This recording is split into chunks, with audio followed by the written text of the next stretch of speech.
A guy came in a while back driving a 2007 Civic Type-R.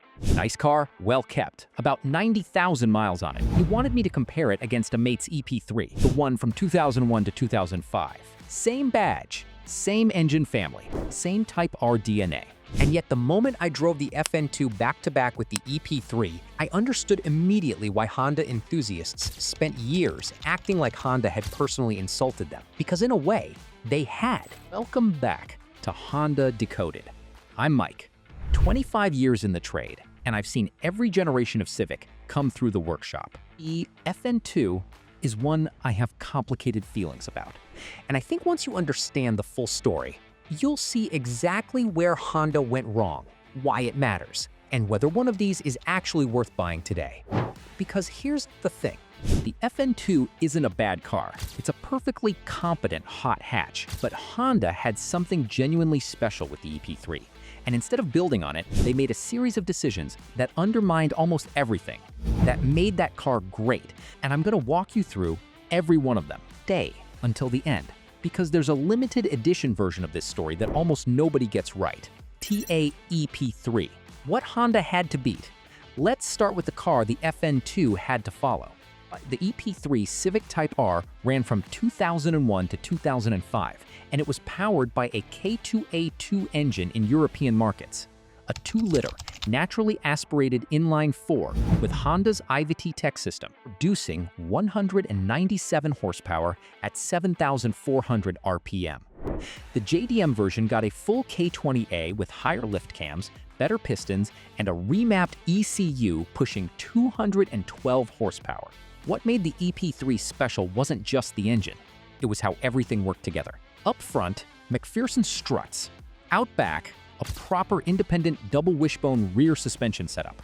The rear geometry gave the car a natural balance. Push it hard through a corner, lift off the throttle, and the rear would rotate just enough to help you through.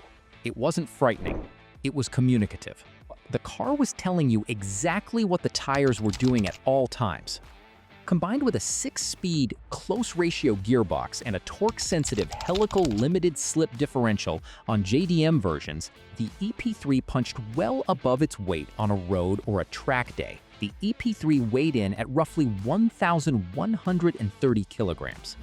Not featherlight, but honest. Fact. And it rewarded drivers who were willing to rev it.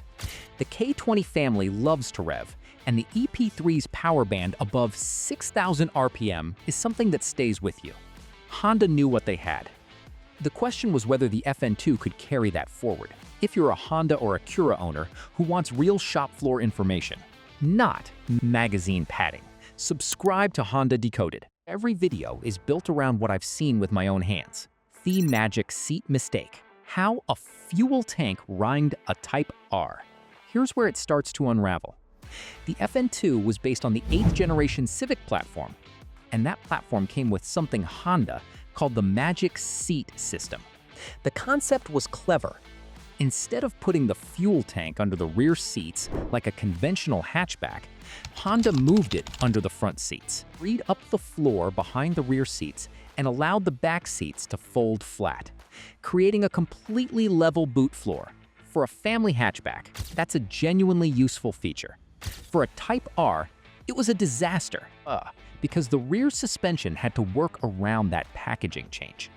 For a family hatchback, that's a genuinely useful feature. For a Type-R, it was a disaster, because the rear suspension had to work around that packaging change. On the EP3, the rear double wishbone setup had room to breathe. The geometry was tuned for performance, and the results spoke for themselves. On the FN2, Honda's engineers had a choice: spend serious money engineering a bespoke performance rear suspension that worked within the new platform constraints, or fit a torsion beam axle. They chose the torsion beam. Now, a torsion beam isn't inherently terrible. Plenty of front-wheel drive hot hatches use them to decent effect. But on a car carrying the Type-R badge, a car that was supposed to represent the sharpest possible version of the Civic, it was a step backwards that journalists and enthusiasts noticed immediately. A car simply didn't have the same mid-corner feel, where the EP3 would rotate on throttle lift. The FN2 pushed on. Where the EP3 communicated, the FN2 went quiet. The rear end was composed but disconnected, and on a rough road you felt every imperfection through the chassis in a way the EP3 never made you. 70 kilos of shame, the weight problem. The FN2 weighed approximately 1,230 kilograms in standard trim. The EP3 was closer to 1,130.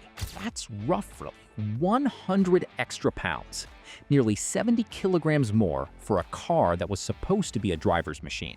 Honda's own engineers acknowledge the weight penalty, and if you've ever driven back-to-back examples, you feel it. 70 kilograms sounds abstract until you put it in context. That's the equivalent of carrying a second driver at all times. In a car around 1,100 kilos, that's over 6% of the total weight. That affects turn-in response. It affects how quickly the car rotates. It affects braking distances. It affects how hard the suspension has to work to control body roll. The FN2's suspension was already compromised by the torsion beam. Adding the weight penalty on top of that made the car feel significantly heavier and lazier than the EP3 in the corners, even though the engine was broadly the same. And that brings us to the engine. The FN2 used the K20Z4, a 2-liter iVec inline-4 producing 201 horsepower at 7,800 RPM. The EP3's K2A2 produced 197 horsepower at 7,400 RPM.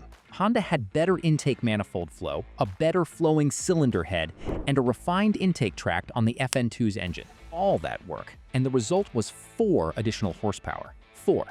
Enthusiasts were not impressed. The engine was better in engineering terms. It revved more freely and had slightly better torque spread through the mid-range. But the gains were so small relative to the extra weight and the suspension compromise that the overall package felt like a regression. This kind of breakdown is useful to you. Real specs, real trade-offs, no hype. Hit subscribe. This is what Honda Decoded is built for. What the journalist said and why Honda owners felt. Raid. When the FN2 launched in 2007, the automotive press wasn't kind.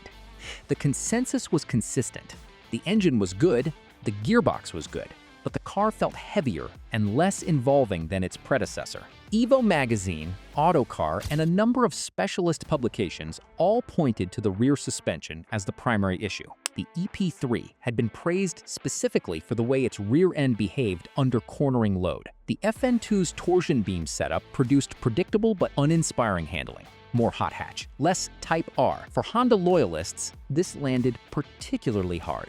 The Type-R badge wasn't just a marketing exercise. It meant something. It meant the car had been stripped of everything unnecessary and engineered to deliver the purest possible driving experience within Honda's road car philosophy. The EK9 before the EP3 had lived up to that promise. The EP3 had lived up to it. The FN2, in the eyes of a significant portion of the community, fell short. Championship White Edition cars, introduced in late 2008, came with a mechanical limited slip differential added as standard, which helped front-end traction significantly and genuinely improved the car's handling. That was a meaningful improvement and a tacit acknowledgement that the original specification had been lacking in that department. The rear suspension remained unchanged throughout the FN2's production run from 2007 to 2011. The Mugen Type-R, what the FN2 should have been. Before the FN2 went out of production, Honda gave Mugen, their factory-backed performance division, access to the car and a brief. Fix it. What came back was extraordinary. The Mugen Civic Type-R was a limited run of exactly 20 cars, built for the UK market, priced at £38,599 at launch in 2009. That was nearly £20,000 over the standard Type-R's asking price. And here's where I need to correct something I've heard repeated in the Honda community, because it matters. People often confuse two different cars. There was the full Mugen Civic Type-R, 20 units, with a rebuilt K20Z4 engine featuring new Mugen pistons, different camshafts, a revised intake, a stainless steel exhaust, and a remapped ECU pushing output to 237 horsepower at 8,300 RPM. New suspension, new brakes, new wheels, new seats. That car was a proper engineering exercise, and it was properly special. Then there was the Mugen 200, a separate, larger volume cosmetic package limited to 200 examples, finished exclusively in championship white with a body kit and distinctive wheels, running the standard K20 Z4 engine with standard power output. The Mugen 200 was about exclusivity and aesthetics. The full Mugen Type-R was about solving the engineering problems the standard car had. These are two completely different propositions, and conflating them does both a disservice. The full Mugen Type-R demonstrated something important. The FN2 platform was capable of being genuinely brilliant. The right suspension setup, the right engine development, the right weight reduction. And you had what many reviewers at the time called one of the most exciting hot hatches ever made. Evo magazine tested it and called it among the best of its kind. Honda simply hadn't committed those resources to the production car. The Mugen Type-R is one of the rarest Hondas ever made for the UK market. If you want to talk about it, or you've driven one, drop a comment below. I'd genuinely like to hear about it. Should you buy an FN2 today? Here's the practical question. The FN2 is now 15 to 19 years old depending on the year. Prices for solid examples in good condition run anywhere from £3,500 to £10,000 depending on specification, mileage, and history. Championship white cars with low mileage command a premium. Mugen 200 examples have sold for up to £20,000. Full Mugen Type-Rs, when they surface, are collector items. The K20 Z4 engine is genuinely strong. Honda's K-Series has earned its reputation for reliability, and these engines will run to 200,000 miles and beyond if they've been maintained properly. What to check? Oil consumption is a known characteristic at higher mileages. Budget for it and stay on top of levels. Service history matters more than mileage on these cars. A 100,000-mile example with a full Honda-stamped service book is a better prospect than a 60,000-mile car with 2 stamps and a question mark. The 6-speed gearbox is robust. LSD on championship white cars is a real-world benefit. Suspension wear is where the money goes on these. The torsion beam rear is simple and largely trouble-free, but front lower arms and bushings wear. On a car doing 100,000 miles, budget at least £500 to £1,000 for front suspension refresh. More if it's been neglected or used on track. Have a pre-purchase inspection done by an independent shop who knows Hondas. Not a franchise dealer, an independent who works on these cars regularly. They'll find things a visual inspection misses. In a car, this age, those things matter. Honest disclosure. Everything I've described here is based on engineering data, confirmed specifications, and patterns I've seen in the workshop over 25 years. EP3 and FN2 is well documented in the press and supported by the specifications themselves. That said, driving's experience is subjective, and plenty of FN2 owners will tell you they love their cars exactly as they are. They're not wrong to love them. The FN2 is a capable, engaging, reliable hot hatch. It just isn't everything the EP3 was. Whether that matters to you depends on what you're buying it for. If you're looking at an FN2 or any used Honda performance car, get an independent inspection before you hand over any money. I cannot stress that enough. The car I described in this script had a solid service history, and it still needed £1,000 of front suspension work before I'd have called it genuinely right. Buy the car, not the badge. The FN2 story is really a story about compromise. Honda had a formula that worked with the EP3, and they let platform decisions and cost engineering erode it. The Mugen Type-R proved that the platform was capable of delivering something truly exceptional. But Honda kept that version for 20 customers and put a body kit on the version they sold to 200 more. A standard buyer got a heavier, softer car with the same engine. That's the honest version of the FN2 story. Not the worst car Honda ever made. Not the best Type-R they ever made. Something in between. And that's what makes it complicated. If you've owned an FN2, an EP3, or a Mugen edition, drop your story in the comments. Tell me which year, what mileage, and what you paid.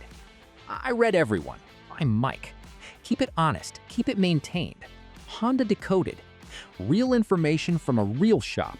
Subscribe if you want the truth about the cars in your driveway.